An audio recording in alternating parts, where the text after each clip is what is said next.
더 예쁜 피부는 하얀 피부다. 저는 부정하겠습니다. 거기서 나오는 이 미백에 효과가 있다고 합니다. 진짜요? 안녕하세요. 자, 일반인의 시선으로 바라보는 피부 이야기, 피부를 말하다 시즌2 이번에는 2편으로 돌아왔습니다. 반갑습니다. 반갑습니다. 벌써 2편이네요.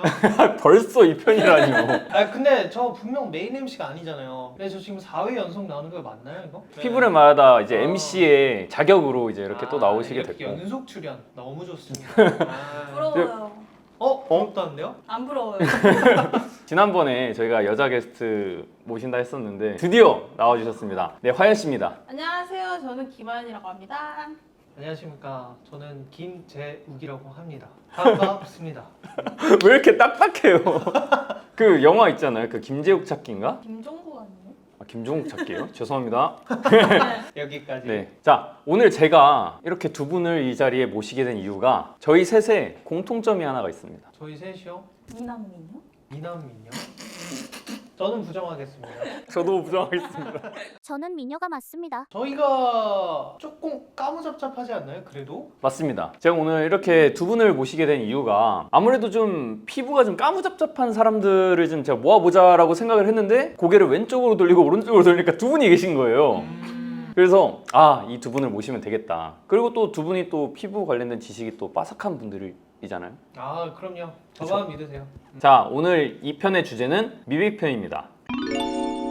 두 분은 혹시 그 까무잡잡한 피부 때문에 평상시에 들었던 얘기나 아니면 뭐 에피소드 같은 게 있나요? 있죠. 당연히 있습니다. 아, 반드시 있죠, 또. 네, 반드시 네. 있습니다. 제일 많이 들었던 거. 야, 너 탄 거 같다? 그냥 가만히 있는데 가만히 있는데. 심지어 저 어디 밖에 잘 안 나가거든.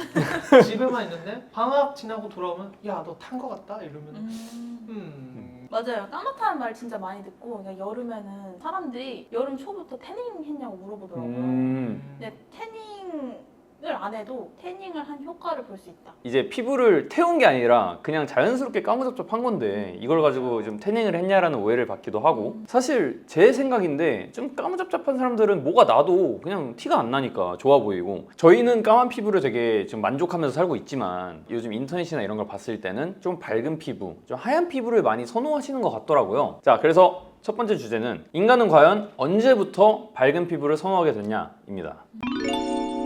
언제부터 좀 밝은 피부를 선호하게 됐을까요? 그 어릴 때 그리스 로마시나 만화를 많이 보잖아요. 그러면 아프로디테가 그렇게 까만 피부는 아니었단 말이에요. 그리고 미의 여신상. 그 비너스? 여자분. 찰흙으로 만든 갈색. 그래서 제가 지금 애매하긴 해요. 그 아. 석상이 흰 석상이라서 제가 인식하기로는 하얀 사람으로 기억을 하긴 하거든요. 말씀하신 비너스 석상이 혹시 이게 맞나요, 근데? 이게 하얀 근데 이건 아니에요. 아니죠? 박물관 비너스? 아, 이게 하얀 석상이라서 하얀 피부. 이때부터 아니면 이 전부터 하얀 피부를 선호하지 않았나. 저는 그 얘기는 들었어요. 옛날에 미국이 흑인을 노예 제도로 해서 삼았었잖아요. 네. 노예들은 어쩌다 보니까 검은 사람들이 많았고 미국인들은 하얀 사람들이 많다 보니까 지위나 계급이 높은 사람들이 흰 사람이어가지고 이게 백인이 예쁜 거다가 됐다는 말이 전 들었었습니다. 맞습니다. 사실 제가 지금 말씀드리려는 주제랑 가장 접근한 방식이고, 사실 화연님이 말해주신 것도 어느 정도 저는 일리가 있다고 생각을 해요. 이게 과학적으로 뭐 증명이 되진 않았잖아요. 사람의 뇌에서 나오는 생각들이기 때문에. 그래서 오늘 저희가 접근하는 역사는 고대로부터 전해져 내려오는 설화입니다. 인간이 피부에 대해서, 좀 밝은 피부에 대해서 생각을 했다고 하는 게 고조선 때부터 그 얘기가 나왔었다고 합니다. 그렇게 옛날부터요? 혹시 단군이 신화 아세요? 그거 알아요. 당군 할아버지가 물고 있어. 그거는 그냥 한국을 믿는. 이제 곰과 호랑이에게 동굴에 들어서 쑥과 마늘을 먹고 100일을 견디면 너희들을 인간으로 만들어주겠다라고 했던 단군 신화가 있어요. 근데 이것도 신화잖아요, 사실은 아니니까. 근데 거기서 나오는 쑥과 마늘이 미백에 효과가 있다고 합니다. 진짜요? 예. 또한 동굴에 들어가면 사람이 빛을 못 보기 때문에 피부가 까매질 수가 없다. 그래서 단군이 곰과 호랑이에게 동굴에 들어가서 쑥과 마늘을 먹고 나오라고 한 이유는 하얘져서 나와라, 약간 이런 뜻을 변형을 해서 이제 사람이 된다, 더 예쁜 피부는 하얀 피부다를 예전에 생각했던 게 아닐까. 이거는 이제 한국에서의 얘기고, 이번엔 좀 더 진실적으로 접근을 해서 이번엔 유럽 쪽으로 가볼 거예요. 유럽의 과거에 이제 르네상스 시절이 있었습니다. 학교 역사 시간에 많이 배웠겠지만 그림들이 많이 나오는데, 그걸 보면은 여성들의 피부가 창백하다 못해 완전 그냥 백옥 같은 피부로 표현을 해놔요. 그만큼 이제 하얀 피부를 선호했다는 건데, 그게 선호한 게 어느 정도냐면 몸에 핏줄을 하나하나 그릴 정도로, 핏줄이 보일 정도로 하얗게 표현을 했다고 합니다. 그만큼 이제 하얀 피부에 대해서 선호를 했다는 게 르네상스 시절에는 거의 이미 입증이 됐어요. 이제 하얀 피부를 선호하는 건 이제 입증이 됐는데, 선생님, 네. 지금 학생이 졸린 것 같습니다. 죄송합니다. 그래서 하얀 피부를 좋아하는 건 이제 입증이 됐는데, 왜 하얀 피부를 좋아하게 됐을까? 방금 근데 재용님이 말씀하신 것처럼 그것도 다 일리가 있어요. 그 노예 제도와 깊숙한 연관이 돼 있는 스토리가 있습니다. 저희는 인도로 떠날 겁니다.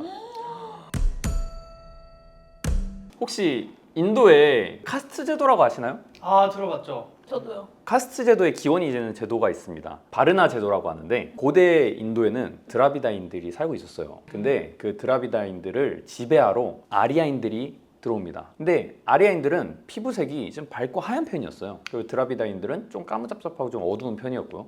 지배인과 피지배층이 생기게 되는데, 아니 누가 봐도 지배층은 피부가 하얗고 밝은 피부인데 피지배자층은 좀 까무잡잡하고 어두운 피부예요. 이러면은 그냥 밖을 돌아다닌다 생각했을 때 너도 나도 좀 지배층처럼 보이고 싶다, 이런 욕구가 생길 수가 있잖아요. 방금 말씀하셨던 그 노예제도처럼 사람들은 과거부터 그렇게 밝은 피부를 선호하게 된 게 이제 신분제도 때문이다, 뭐 이런 썰이 있습니다. 하긴 보면은 노예층은 사실 밖에서 일을 많이 하잖아요. 피부가 탈 수밖에 없단 말이에요. 맞아. 맞아요. 아무리 선크림을 많이 발라도 맞아요. 할 그리고 수밖에 지배층은 뭐 그냥 그 실내에서 그냥 야 너 이거 일해라 이것만 하면 되니까. 일하는 사람과 일하지 않는 사람을 구분해서 피부가 하얀 사람은 더 높은 계급이다, 이런 인식이 잡혔기 때문에 하얀 피부를 선호하게 됐다. 그때는 이제 지금처럼 하얀 피부가 예쁘고 까만 피부가 못생겼고 이런 게 아닙니다. 그냥 단순히 계급에 의한 그 피부에 대한 서로 차별이 있었던 거고, 이거는 사실 뭐 흑인 백인 그 문제도 아니에요. 인종적인 문제가 아니라 어두운 피부와 밝은 피부를 구분했던 겁니다, 신분적으로. 인도는 아직까지도 그 차별의 잔재로 구인 광고 이런 데 피부 색깔을 넣을 정도로. 자, 그래서 그 과거에 그 밝은 피부들을 선호했다고 했잖아요. 뭐 그러한 이유들로 지금이랑 이유가 전혀 다르죠. 어떤 방식을 썼을까를 제가 봤어요. 간단하게 얘기를 드려보면, 중세 시대 이제 유럽에서는 하얘지기 위해서 본인들이 피를 뽑았다고 합니다. 약간 피 뽑고 창백해지는 그런 거. 맞아요. 그러니까 옛날 사람들은 그걸 안 거야. 피를 빼면은 피부가 하얘진다. 근데 사실 하얘지는 게 아니라 창백해지는 거잖아요. 근데 수혈 도구로 하는데 그 시절에 막 감염 이런 것 때문에 많이 죽었대요. 하얘지려고 하다가 하얘지려고. 아, 죽지 않고 할 수 있는 방법이 뭐가 없을까라고 하다가 이제 화장품을 생각해 봅니다. 아, 그냥 가리면 되잖아, 이 생각에 가리는데 뭘 썼는지 아세요? 뭐 있었어? 밀가루? 맞추고 싶. 소금? 소금 설탕? 그럼 소금 녹지 않나요? 소금 설탕은 닿는다고 한번 해보실래요? 그 사람들이 썼던 게 뭐냐면 납을 썼습니다. 나?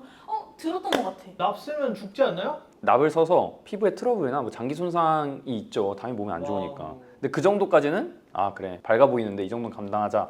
근데 이제 거기서 한 발자국 더 갔어요. 수은까지 피부에 바르게 됩니다. 정말 그 흰 피부의 갈망이 엄청나네요. 그쵸. 그때는 지금보다 더 했죠. 그때 이 수은을 너무 사랑하던 여왕이 있었습니다. 엘리자베스 1세 여왕. 그 엘리자베스 여왕이 수은을 바르니까 처음에는 피부가 탱탱해지고 하얘지는 거예요. 약간 보톡스랑 똑같네요. 네. 독성 물질. 수은은 그때 당시에 다들 그냥 천상의 물질이라고 생각을 했어요. 어. 심지어 진시황은 그 수은을 먹기까지 했답니다. 불로장생의 약이다 하면서 수은을 먹고 바르고 수은에 몸 담그고 심지어는 자신의 무덤을 수은으로 채워달라고까지 했어요. 그만큼 그 시절에 수은에 대한 인식이 없었는데, 그럼 수은이 미백과 탱탱해지는 효과가 있는 거 아니야? 라고 생각할 수 있잖아요. 그쵸. 피부가 탱탱해진다? 이거는 혈관을 막아서 거기로 가는 피가 없으니까 그냥 주름이 펴진 것처럼 보였던 거야. 그리고 피부가 하얘지는 거는 당연히 창백해지고 안 좋아진 거였죠. 근데 그걸 이제 효과가 있는 걸로 인식을 하고 계속 쓴 거예요. 그럼 뭐예요? 쓰면 쓸수록 피부는 안 좋아지고, 그럼 더 쓰고, 안 좋아지면 더 쓰고, 나중에는 이제 피부가 돌이킬 수도 없이 안 좋아지니까 그냥 왕실에 있는 거울을 싹 다 없애버렸답니다. 자기 얼굴 보기도 싫어서. 그리고 심지어 엘리자베스 1세 여왕이 그때 당시에 최고의 권위자잖아요. 당연히 수은이 또 유행을 했어요. 영국이면은 유명한 과학자들도 많을 텐데 그걸 그렇게 내버려 둔 거예요? 근데 아까 말씀드렸다시피 그 시절의 수은은 지금 생각하는 수은이랑 달라요. 그 시절의 수은은 그냥 불로장생의 약, 만병통치약, 그냥 모든 최고의 약이라고 생각을 했기 때문에 그게 수은 때문이라고 생각하지 않았던 것 같아요. 네, 좀 얘기가 좀 너무 길어졌는데 뭐 이렇게 간단하게 알아봤습니다. 미백의 역사에 대해서. 예. 와 신기하다. 좀 몰랐었어요. 저도 이걸 조사하기 전까지만 해도 단순히 하얀 피부가 보기 좋아서 예쁘다고 생각하는 건가? 라고 생각을 했거든요. 근데 요즘 생각해보면 구릿빛 피부 중에 이쁘고 유명한 사람 얼마나 많습니까? 많죠. 바로 앞에 있지 않습니까? 연예계에서 좀 까무잡잡한 피부로 떠오르는 어떤 분이 있으면 좀 더 눈여겨보게 되더라고요. 야, 동질감 느껴서 그런 것도 있고 차별감도 확실히 드니까 그쵸. 다른 분들이랑. 좀 건강미라고 하죠. 그렇죠, 그렇죠. 이번에 드리고 싶었던 말은 하얀 피부라고 깨끗한 피부 아니고 까만 피부라고 지저분한 피부가 아니다. 깨끗한 피부와 지저분한 피부는 사실 뭐 피부 트러블 이런 걸로 결정되는 거지 색깔로 결정되는 게 아니다. 예. 맞습니다. 그래서 만약에 깨끗한 피부가 되고 싶다라고 하시면 사실 피부과 이런 데 가가지고 또 이제 관리받고 하면은 하얘지거나 까매지거나 보다는 차라리 깨끗한 피부 되는 게 더 이미지상으로 좋지 않을까. 아 네. 좋네요. 자, 그러면 이렇게 말만 하는 게 아니라 피부 관리 어떻게 해야 되는데? 라는 피부 관리. 얘기. 과거에는 납, 수은을 썼지만 지금 현대에 와서는 어떻게 밝은 피부를 만들까? 오. 에 대한 얘기는 2편에서 준비하도록 하겠습니다. 또 이제 진짜 2편에서는 피부가 밝아지는 방법, 좋은 피부를 만들 수 있는 방법 관련된 저희들의 꿀팁도 가지고 2편에서 얘기 드릴 테니까 다음 주에 또 봅시다, 여러분. 다음 주에 봐요. 네.